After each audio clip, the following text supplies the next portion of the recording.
जहां तक नजर जा रही है वहां तक कुछ नहीं दिख रहा है। उत्तर भारत पर छाई कोहरे की चादर सड़कों पर चल रही गाड़ियों के लिए मुसीबत का सबब बनती जा रही है।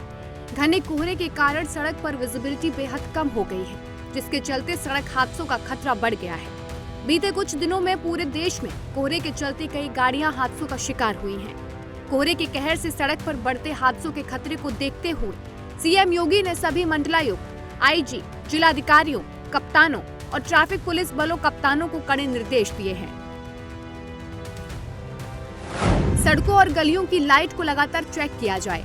लाइट अगर खराब है तो उसे तुरंत ठीक किया जाए। राजमार्गों, सड़कों पर जरूरत के हिसाब से बनाए जाएं रिफ्लेक्टर।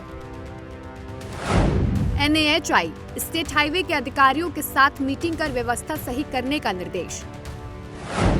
एक्सप्रेस वे पर पेट्रोलिंग बढ़ाएं। हर ब्लैक स्पॉट पर तैनात रहें टीमें। खराब विजिबिलिटी होने पर एक्सप्रेस वे पर यातायात का प्रबंधन करें सुनिश्चित। एक्सप्रेस वे पर क्रेन और एम्बुलेंस 24/7 तैनात रहें। टोल प्लाजा पर लाउडस्पीकर के माध्यम से चालकों को कोहरे की स्थिति की चेतावनी दी जाए। कोहरे में ओवर स्पीडिंग करने वालों पर कड़ी कार्रवाई होगी। उत्तर भारत में कोहरे के बढ़ते कहर का असर यहां की सड़कों पर दिख रहा है।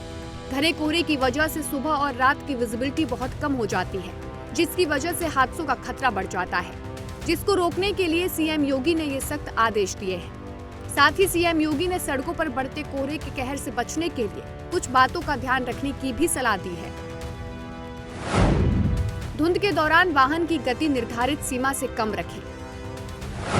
वाहन की फॉग लाइट का प्रयोग करें और लो बीम पर हेडलाइट रखें। इमरजेंसी इंडिकेटर को चालू रखें। आगे चल रहे वाहन से पर्याप्त दूरी बनाए रखें। एक्सप्रेस वे पर बार बार लेन बदलने से बचें। ओवरटेकिंग बिल्कुल ना करें। यदि कोहरा बहुत घना हो तो रिस्क ना लें।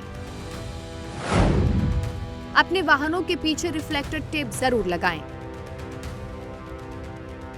यूपी में लोगों को कोहरे की चादर के प्रकोप से बचने के लिए सीएम योगी के निर्देश के साथ ही गौतम बुद्ध नगर जिला प्रशासन ने भी कोहरे में सुरक्षित सफर करने के लिए चालकों के लिए safe travel in fog advisory जारी की है। एडवाइजरी में चालकों को अपने वाहन का म्यूजिक सिस्टम या FM रेडियो बंद रखने को कहा गया है, ताकि वे सड़क पर अन्य वाहनों की आवाज सुन सके।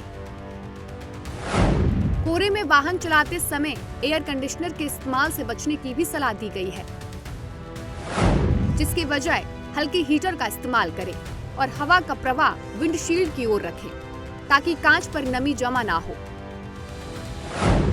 जिन वाहनों में डिफॉगर लगे हैं उन्हें हल्के गर्म मोड पर चालू रखने की सलाह दी गई है।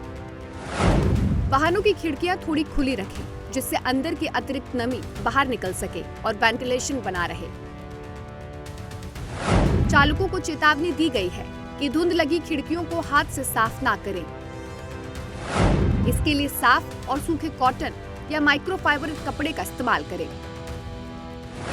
नोएडा एक्सप्रेस वे और यमुना एक्सप्रेस वे पर अधिकतम गति सीमा भी तय कर दी गई है। फरवरी तक हल्के वाहनों के लिए 75 किलोमीटर प्रति घंटा और बाहरी वाहनों के लिए 7 किलोमीटर प्रति घंटा की अधिकतम स्पीड सीमा लागू रहेगी। लोगों को सलाह दी गई है, जब तक जरूरी ना हो कोहरे में यात्रा करने से बचें। यूपी में शीतलहर का कहर जारी है। यूपी के हर जिले में घना कोहरा छाया हुआ है। हालात ऐसे हैं कि ओस की बूंदें रिमझिम बारिश जैसे पड़ रही हैं। ठंड और कोहरे की दोहरी मार का असर अब प्रदेश की सड़कों पर दिखने लगा है। बुधवार को लखनऊ, अयोध्या, प्रयागराज समेत 50 जिले कोहरे की चपेट में हैं। कई जगहों पर विजिबिलिटी शून्य रिकॉर्ड की गई है। सड़कों पर कुछ नहीं दिखाई दे रहा है। मंगलवार को इटावा प्रदेश में सबसे ज्यादा ठंड रही। यहाँ 7.2 डिग्री सेल्सियस न्यूनतम तापमान दर्ज किया गया। अयोध्या, लखीमपुर खीरी, बुलंदशहर में 8 डिग्री सेल्सियस दर्ज किया गया। अंबेडकर नगर में कोहरे की वजह से DCM और ट्रॉली की टक्कर हो गई, जिसमें 3 लोगों की मौत हो गई जबकि 5 लोग घायल हो गए। मऊ में ट्रेलर की टक्कर से ट्रैक्टर ड्राइवर की मौत हो गई। यूपी में कोहरे से 4 दिनों में 30 से ज्यादा हादसे हो चुके हैं। इस दौरान 150 से ज्यादा वाहन टकराए, 28 लोगों की मौत हो गई। कोहरे की वजह से लखनऊ एयरपोर्ट से 10 उड़ानें रद्द कर दी गई हैं। इसके अलावा ट्रेनों की आवाजाही पर भी मौसम खराब का असर दिख रहा है। 50 से ज्यादा ट्रेनें अपने समय से घंटों की देरी से चल रही हैं। लगातार बढ़ती ठंड हो या फिर चारों तरफ छाई कोहरे की चादर, फिलहाल आम जनमानस के लिए दोनों ही मुसीबत बन चुकी है। इन आफत के कहर से लोगों को बचाने के लिए योगी सरकार लगातार काम कर रही है।